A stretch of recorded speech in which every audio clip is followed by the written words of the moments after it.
자, 그래서 오늘은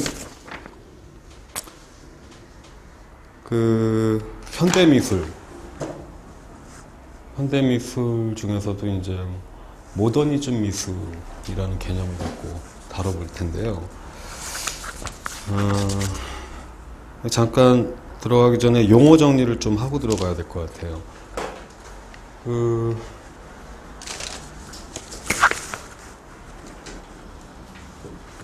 우리말로 현대미술이라고 하면은 이게 두 가지를 의미할 수 있죠. 하나는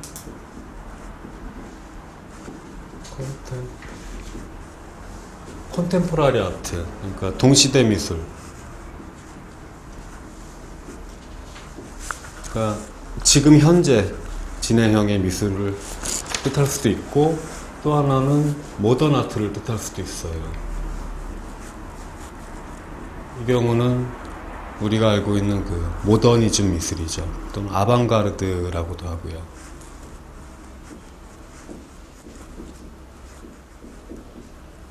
일단 그러니까 19세기 후반에 시작돼서 20세기 중반, 그러니까 2차 세계대전 이후 20세기 중반까지 지속되었다고 사가들이 합의를 보고 있는 게 이제 모더니즘 미술, 내지는 근대 미술인데, 이 부분에 있어서도 이 시기 구획에 있어서 그 다양한 의견들이 있거든요. 근데 어쨌거나 일반적으로 19세기 후반에서 20세기 중반까지의 그 서양 미술의 어떤 경향들을 가리켜서, 타조들을 가리켜서 이제 모더니즘 미술 또는 근대 미술 또는 모던 아트라고 하는데요. 뭐 이와는 달리 또 아방가르드라는 말을 쓰기도 하는데,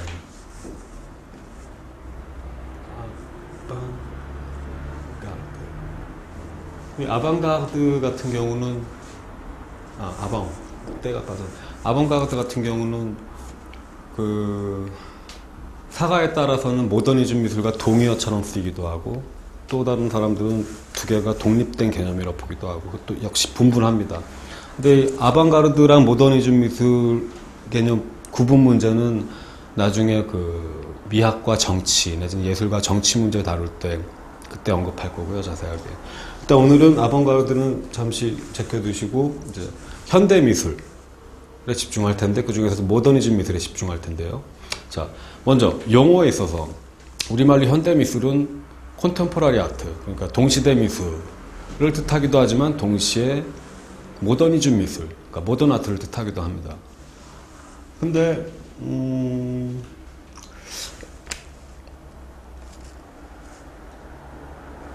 이 콘템포러리 아트, 그러니까 동시대 미술과 모더니즘 미술, 모던 아트를 구분하는 데 있어서 그렇게 구분이 깔끔하고 매끈하게 이루어지지가 않아요. 거기서 이제 사람들이 많이 난점을 느끼게 되는데요. 왜냐면은 이 콘템포러리 아트, 그러니까 동시대 미술이라고 했을 때 이때 이런 콘템포러리 아트라는 말을 들으면 우리가 가장 먼저 떠오르는 거는 과거의 어떤 전통적인 미술이나 아카데믹한 18세기까지 그런 아카데믹하고 고전주의적인 그런 미술이 아닌 그 위에 어떤 새로운 미술 경향을 떠올리는데, 이게 바로 모더니즘 미술이거든요. 그러니까 콘템포러리 아트라는 말을 들으면 우리는 모던 아트를 생각한단 말이죠. 근데 문제는 뭐냐면은 이 모던 아트라는 말, 그러니까 모더니즘 미술이라는 말은 우리말로 두 가지 뜻을 갖고 있어요. 그게 하나가 현대 미술이고요. 그리고 또 하나가 바로 모더니즘 미술이죠. 내지는 근대 미술. 물론 이 현대 미술이라는 건 지금 이 콘템포러리 아트, 그러니까 동시대 미술을 뜻하는 거고요.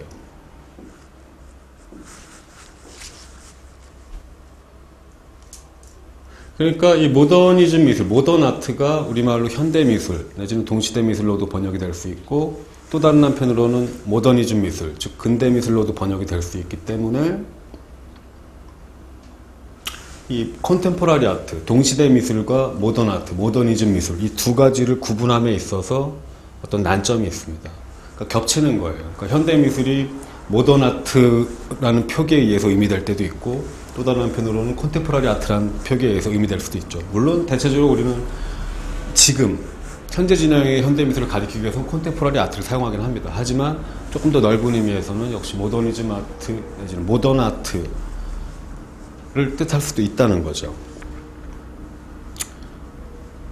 근데 지금 보시다시피 현대미술을 동시대 미술과 모더니즘 미술로 나눌 수 있다는 건 뭐냐면은, 일단 그리고 모더니즘 미술이 현대미술과 근대미술 두 가지 뜻을 다 갖고 있다고 할 때 한쪽 방향으로만 생각될 수도 있다는 거죠. 그러니까 모던 아트 하면은 동시대 미술과는 상관없는, 그러니까 지금 그러니까 20세기 중반 이후에 전개된 뭐 네오모더니즘이나 뭐 포스트 모더니즘이나 뭐 그런 것들과는 상관없이 19세기 후반에 시작되어서 20세기 중반까지 지속되었던 어떤 미술적 경향을 나타내는 말로만 모더니즘 미술이 또는 모던 아트가 사용되고는 하죠. 그러니까 일단은 우리가 모더니즘 미술이라는 용어를 들을 때는 컨템포러리 미술, 그러니까 동시대 미술을 잠깐 배제할 경우도 역시 가능한 겁니다. 또 실제로 그런 식으로 사용하는 경우도 적지 않고요. 그럼에도 불구하고 일단 이 현대미술이라는 단어를 우리가 사용할 때 그럼에도 불구하고 현대미술이라는 단어는 역시 모더니즘 미술, 동시대 미술 다 포괄하고 있는 거죠. 포괄할 수 있는 거죠. 그러니까 넓은 의미로 우리 현대미술이라는 단어를 사용할 수가 있어요. 그리고 이 경우 우리가 현대미술을 넓고 느슨한 의미로 사용할 경우에는 예를 들어 그 입장에 따라서, 사가들의 입장에 따라서 그 모더니즘 미술과 포스트 모더니즘 미술을 구분하는 사람들이 있고, 또는 모더니즘 미술과 포스트 모더니즘이 하나라고 보는 사람들이 있단 말이죠. 예를 들어 그런 사람들은 포스트 모더니즘이 모더니즘이라는 더 큰 틀 안에 있는, 그 안에 속하는 어떤 지류 내지는 모더니즘을 계승하고 있는 어떤 것이라고 이 포스트 모더니즘 미술을 보는 거거든요. 그러니까 모더니즘 미술과 포스트 모더니즘 간의 관계 자체가 보는 사람의 입장에 따라서 다르게 구획된다는 거죠. 바로 이런 문제도 역시 이 현대 미술 개념을 명확하게 우리가 구분하는 데 있어서 두 가지로 역시 난점을 초래하고 있는 거죠.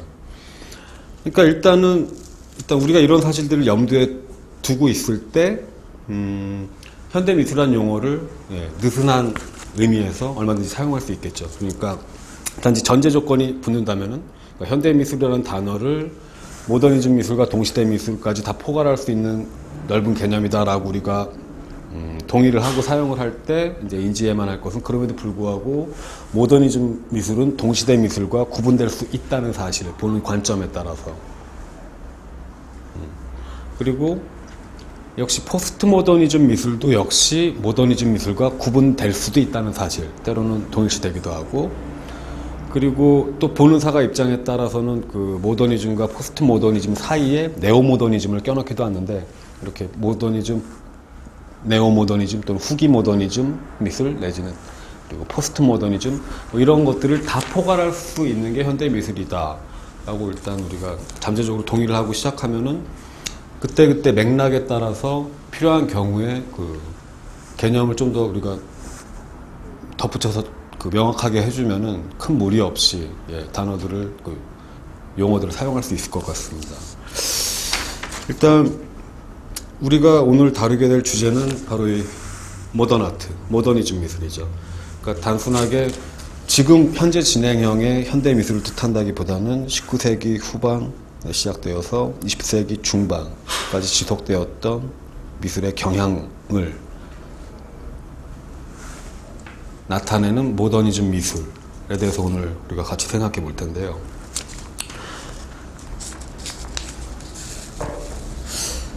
이 모더니즘 미술을 특색 지을 수 있는 거는 새로운, 그러니까 모데른이 원래 이 라틴어 모데르누스에서 유래하는데요. 이 모데르누스라는 단어가 어떻게 생겼냐면은 그 로마 제국 시대에 기독교가 국교로 선포되었었죠. 그러면서 그 기독교를 로마 제국의 국교로 받아들임으로써 그 로마의 어떤 문화적 진행 방식에 있어서 어떤 커다란 변화가 야기됩니다. 그러니까 사람들은 그 당시에 로마인들은 이 모데르누스라는 단어를 기존의 것, 그러니까 과거와는 구분되는 현재적 상태를 지칭하기 위해서 사용한 거예요. 그러니까 어떻게 보면 과거와의 단절, 그리고 과거를 넘어선 어떤 혁신적인 것을 가리킨다는 뜻이 모데른, 근대적인이라는 단어에 함의되어 있었던 거죠. 그리고 우리가 알고 있는 모더니티니 아니면 모더니즘니 이런 미술 맥락을 떠나서 더 넓은 어떤 문화적 또는 사회사적 개념 같은 것들은 역시 로마인들의 모데르누스라는 단어의 용례를 따르고 있는 거죠. 그러니까 뭔가 기존과는 구별되는 어떤 계몽, 그다음에 기존의 어떤 기독교적 세계관으로부터 탈피된 어떤 세속화된 세계관, 그러니까 기존이나 과거와의 어떤 급속한 단절, 그리고 새로움, 변혁 등등을 함의하고 있는 게 이 모데르누스라는 단어인 거죠. 그러니까 이렇게 볼 때 그 19세기 말에 시작됐던 이 모더니즘 아트란 거, 그러니까 모더니즘 미술이란 거는 기존의 것 내지는 과거에 대한 어떤 저항 내지는 반항 내지는 기존의 가치체계에 대한 도전, 변혁 이런 함의들을 그 태생적으로 담고 있었습니다. 실제로 이 현대미술, 그러니까 모더니즘 미술이 탄생했던 그 시점이 19세기 중반 이래 서구사회 같은 경우는 급속한 어떤 변화들이 진행되고 있었죠. 세속화, 그러니까 종교와 정치가 또는 종교와 문화가 분리가 되고 있었고, 그다음에 도시화가 가속화되고 있었고, 또 산업화도 역시 가속화되고 있었죠. 그러니까 이런 뭔가 변화가 차고 넘치는 상황에서 태동했던 게 모더니즘 미술이고, 그렇기 때문에 모더니즘 미술은 모더니즘과 보다 넓은 맥락의 서의 그 모더니즘과 궤를 같이 하는 거죠. 그런데 지금 우리가 다루고자 하는 이 모더니즘 미술, 모던 아트는 네 가지의 요소들에 의해서 그 특성이 규정될 수가 있어요. 그 네 가지라는 게 뭐냐면은 먼저 원시주의, 그리고 정신성, 기술, 테크놀로지, 그리고 비합리적인 것 및 무의식, 이렇게 네 가지입니다. 먼저 원시주의 같은 경우는 후기 인상주의, 그리고 야수주의, 그다음에 표현주의, 입체주의 등등에서 나타나는데, 그러니까 이러한 지금 언급했던 사조들은 그 아프리카나 그다음에 그 아시아, 그러니까 서구 제국주의가 발견했던 땅들에서 유래한 어떤 문화들에 관심을 가졌었어요.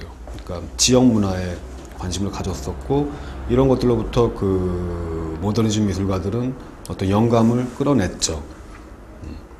그런 의미에서 모더니즘 미술을 원시주의라는 특색을 갖고 있다라고 볼 수도 있을 것입니다. 그리고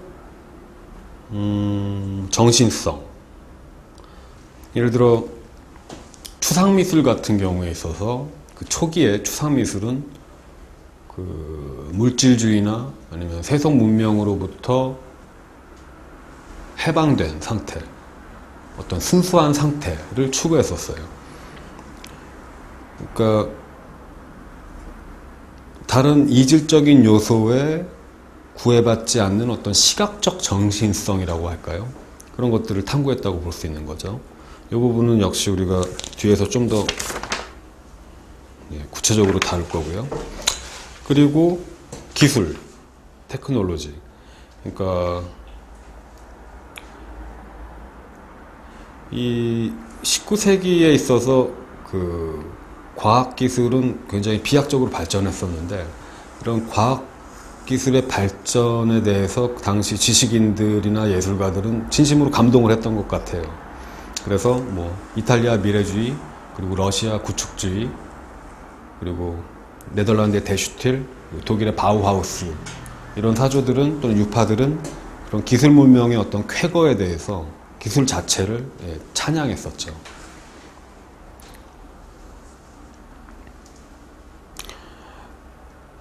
그리고 이제 마지막으로 비합리적인 것, 그리고 무의식인데요. 근데 이 과학기술 문명이라는 게 물론 어떤 인간들한테 그 좋은 것 내지는 긍정적인 것들을 가져오기도 했지만 또 반면에 부정적인 것들을 가져오기도 했죠. 예를 들어 전쟁 살상 기술에 있어서 어떤 비약적인 기술의 진보로 인한 어떤 1차 세계대전 당시의 그 사상자의 수, 뭐 이런 것들도 역시 당대인들한테 큰 충격을 줬었는데요. 예를 들어 그 그러니까 다다이스트들 같은 경우에는 이런 서구의 전쟁이라는 광기가 바로 그 과학기술 문명을 가능하게 했던 과학적 합리주의 내지는 도구적 이성에서 유래한다고 봤었어요. 그래서 이 사람들은 의식적으로 비합리적인 것 또는 비이성적인 것을 추구했었죠.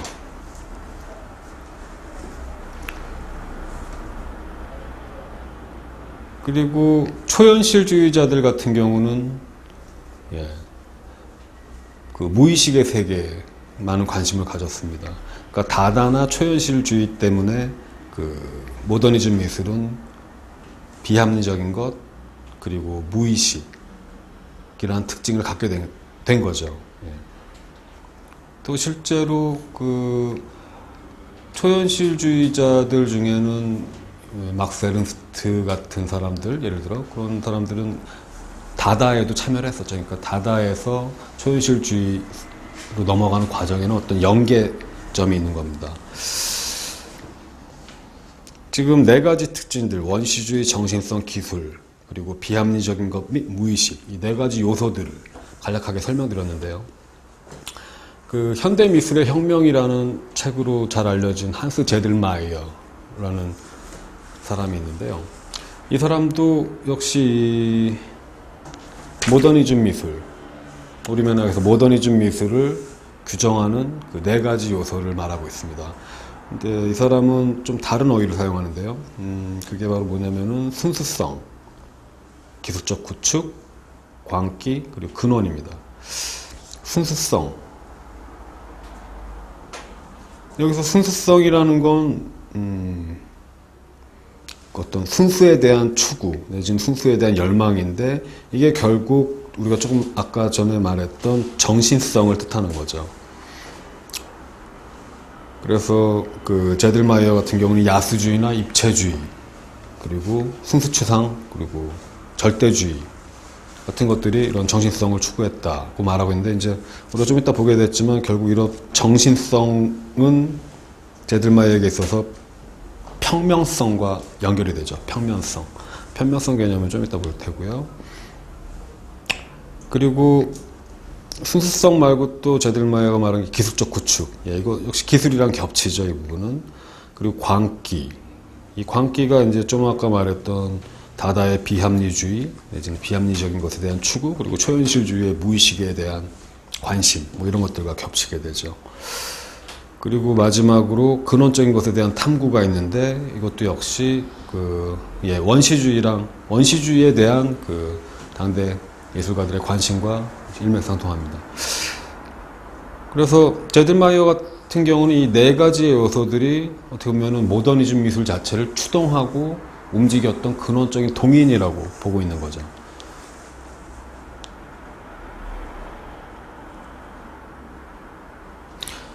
여기서 우리가 그 주목해야 될 건 뭐냐면은 제일 먼저 주목해야 될 것은 이 순수성 내지는 정신성인데요.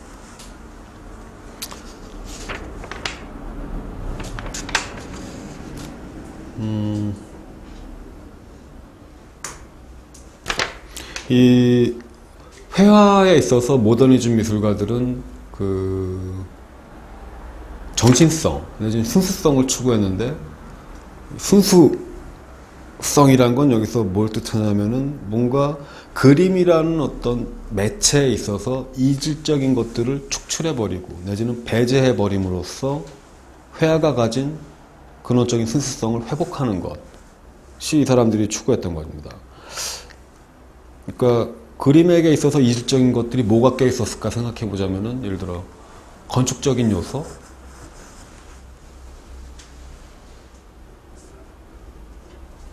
또는 조형적인 요소 이런 것들은 2차원적인 회화와는 원래 상관이 없는 것들인데 회화가 르네상스 이후로 긍정적으로 원근법의 발견과 더불어 적극적으로 차용했던 것들이죠. 바로 이런 원근법 내지나 3차원적 깊이감의 표현 같은 것들을 모더니즘 미술가들은 그 화면에서, 화폭에서 배제하려고 노력을 했던 거죠. 그와 더불어 순수 추상으로 나아가면 이제 아예 대상 자체를 파괴하죠. 결국 남게 되는 거는 순수한 정신의 표현이겠죠, 그러면은.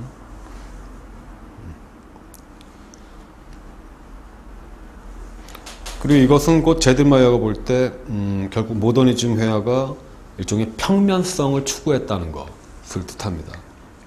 평면성. 그러니까 순수한 평면성을 추구하는 거죠. 다시 말해서 그림이 가진 2차원적 특성을 그 순수한 상태로 남겨두는 것을 이 모더니즘 미술가들이 추구했다고 제들마이어는 봤던 거죠.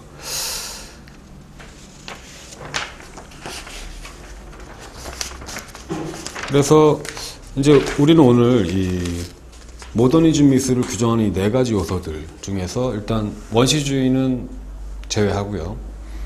나머지 세 가지 요소들, 그러니까 좀 전에 언급했던 이 정신성 내지는 순수성, 그리고 기술, 그리고 비합리적인 것 및 무의식, 세 가지를 차례대로 살펴보게 될 텐데요. 아마도 시간 관계상 오늘은 그 세 번째 그 비합리적인 것과 무의식은 보지 못할 것 같고요. 일단 오늘은 정신성 내지는 순수성 그리고 기술 이 두 가지 요소들을 살펴보도록 하겠습니다. 먼저 순수성인데요. 정신성이라고도 볼 수 있죠. 이 순수성은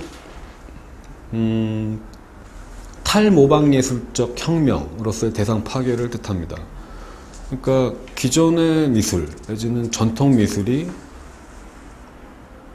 미술의 특징을 또는 예술의 특징을 대상을 모방하는 것, 그러니까 외부에 있는 사물을 재현하는 것이라고 봤다면은 이 모더니즘 미술가들은 이런 대상의 재현이나 대상의 모방으로부터 탈피하려고 시도를 했다는 얘기죠.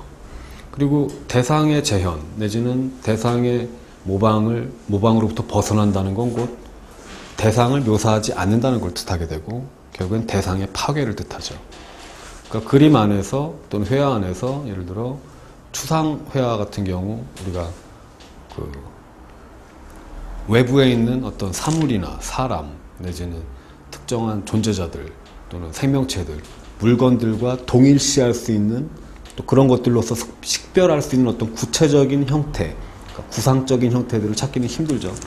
그러니까 추상회화가 야말로 대표적으로 그 대상을 찾기 힘든 그런 그림이라고 볼 수 있는데요. 그러니까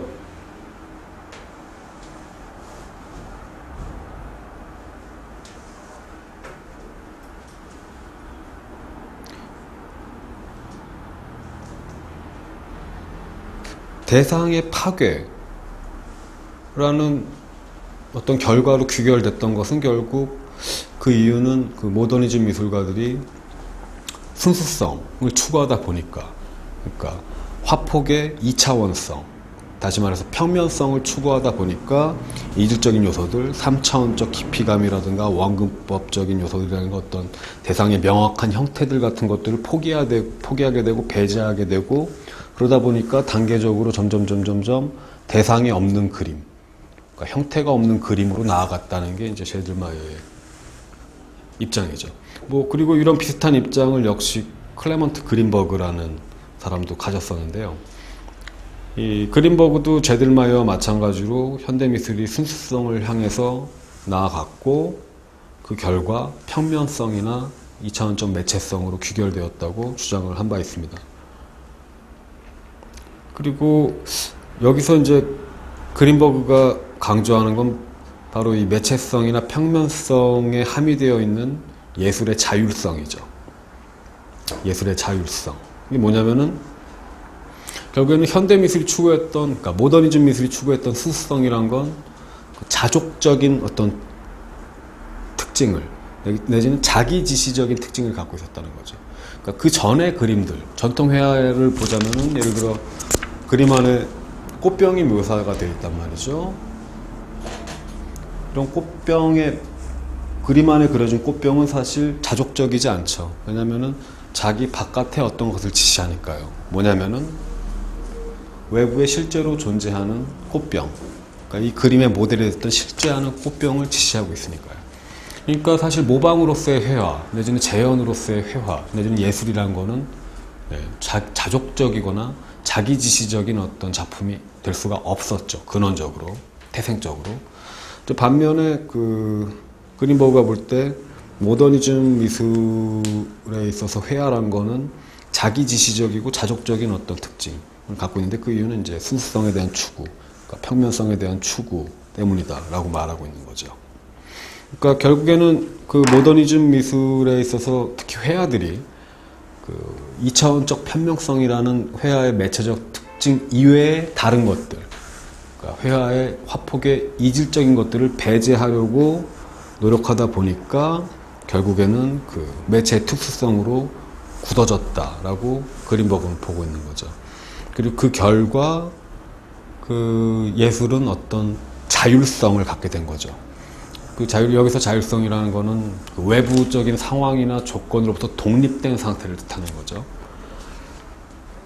그리고 이걸 좀 더 넓게 보자면은 단지 그 대상을 재현하지 않는다, 대상을 모방하지 않는다, 외부 사물을 재현하지 않는다 라는 뜻뿐만 아니라 어떤 구체적인 인간의 삶, 내지는 사회적 삶으로부터도 독립되어서 존재한다. 예를 들어 예술작품은 그 도덕적인 가치나 어떤 사회 정치적 가치를 쫓거나 그것들에 종속되는 게 아니라 그것들을 위한 수단으로서 제작되는 것이 아니라 그 자체로 미적 가치를 갖고 있다. 뭐 이런 주장으로 나아갈 수 있는 거죠.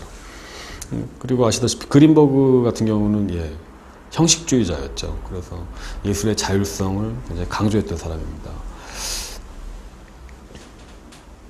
그리고 그린버그는 이 회화예술이라는 매체가 지니는 가장 고유하고 가장 독자적인 특성이 뭐냐면 바로 평면성이라고 말했었죠. 그리고 결국엔 이 2차원적인 회화의 평면성을 드러내기 위한 가장 효과적인 수단은 3차원적인 어떤 환영을, 그러니까 마치 입체처럼 보이는 어떤 깊이감을 제거하는 것, 그리고 원근법을 제거하는 거였죠. 그런데 그린버그에 의하면 이 회화예술에 있어서의 평면성에 대한 화가들의 자각은 그 쿠르베 그리고 마네에서 시작됩니다. 쿠르베는 사실주의자였고 마네는 인상주의자였죠. 근데 사실 마네는 쿠르베의 영향을 많이 받았습니다. 그리고 그린버그가 그리고 있는 모더니즘 미술사라는 거대한 어떤 줄거리에 있어서 이러한 평면성에 대한 예술가들의 자각은 쿠르베 및 마네에서 시작돼서 쭉 이어지다가 결국에는 스틸, 로드커, 뉴먼 같은 작가들이 이뤄서 그 절정에 도달한다고 그린버그는 보는 거죠. 모네의 그림인데 해돋이라는 제목이 붙은 그림이죠. 이 모네가 이 그림을 어떤 전시에 출품했었는데 이때 그 르루아라는 그 미술 비평가가 비꼬기 위해서 사용했던 표현이 그 인상파입니다. 그러니까 앙프레시오니스트, 인상주의적인. 왜냐면은 이 해돋이의 부제가 인상이었거든요. 솔레이 그리고 앙프레시옹. 그리고 이 미술비평가는 비꼬기 위한 의도로 이 앙프레시오니스트라는 표현을 사용했는데 그게 이제 이 어떤 하나의 사조나 유파를 가리키는 말로 고착이 돼버린 거죠. 사실 이 인상주의의 등장이라는 거는 당시로서는 굉장히 파격적인 어떤 것이었죠. 하나의 스캔들이었다고 볼 수 있을 텐데요.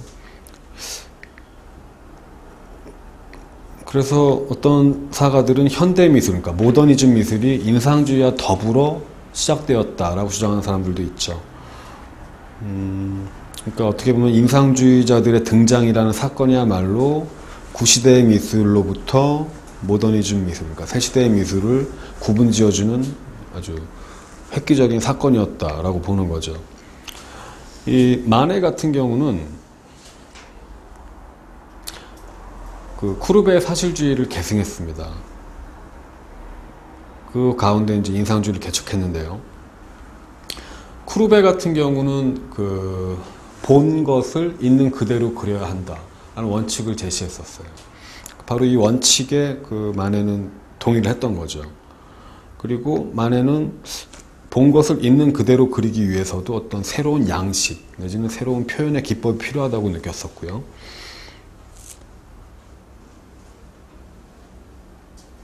그런데 문제는 눈에 보이는 대로 그린다는 것이 사진술과 겹치게 될 경우에 이제 문제가 생기는 거죠. 당시에 이미 사진 기술이 등장한 상태였고, 사실 사진 기술이야말로 어떻게 보면은 우리가 흔히 생각할 수 있는 눈에 보이는 대로의 광경을 우리한테 보여줄 수 있는 어떤 기술이라고 볼 수 있는데, 그림을 그린다는 것이 사진 기술의 과제와 겹쳐서는 안 된다고 당시 예술가들은 자각을 하고 있었던 거죠. 그러니까 뭔가 일단 사진의 등장 자체가 이제 혼란스러운 것이었어요. 그 전에는 외부에 있는 사물이나 사람이나 어떤 생명체나 존재자들을 똑같이 그리는 게 예술의 어떤 목적이자 잘 그린 그림의 어떤 판단 기준이었는데, 이제 사진술이 등장하고 나니까 예술이 하고 있던 일을 뺏겨버린 거죠, 어떻게 보면. 왜냐면 사진이 더 잘 표현해주고 더 똑같이 담게 보여주니까요. 그러니까 사실 여기서 예술가들은 일종의 위기의식을 갖게 됩니다. 이제 우리는 그럼 뭘 해야 되지? 사진이 다 하는데? 뭐 이런 외부적 상황들도 역시 모더니즘 미술가들과 하여금 새로운 돌파구를 또는 새로운 미술적 양식을 찾아 나서게끔 시도하는데 어떤 이유가 됐었겠죠. 그러니까 어쨌거나 사진술의 등장 이후로 예술가들에게 있어서 있는 그대로 내지는 보이는 그대로 그린다는 것은 미술만의 어떤 특별한 과제가 될 수 없어요. 이미 사진술과 겹치니까요. 그렇기 때문에 단지 있는 그대로 그린다는 것뿐만 아니라 무언가가 더 필요했겠죠. 그 무언가가 바로 편명성이라고 제들마이어나 아니면 그린버그는 보고 있는 거죠. 단지 있는 그대로 보인다기보다는 있는 그대로 그리되 묘사하되 회화라는 매체가 가진 평면성, 2차원적인 것을 강조하는 것.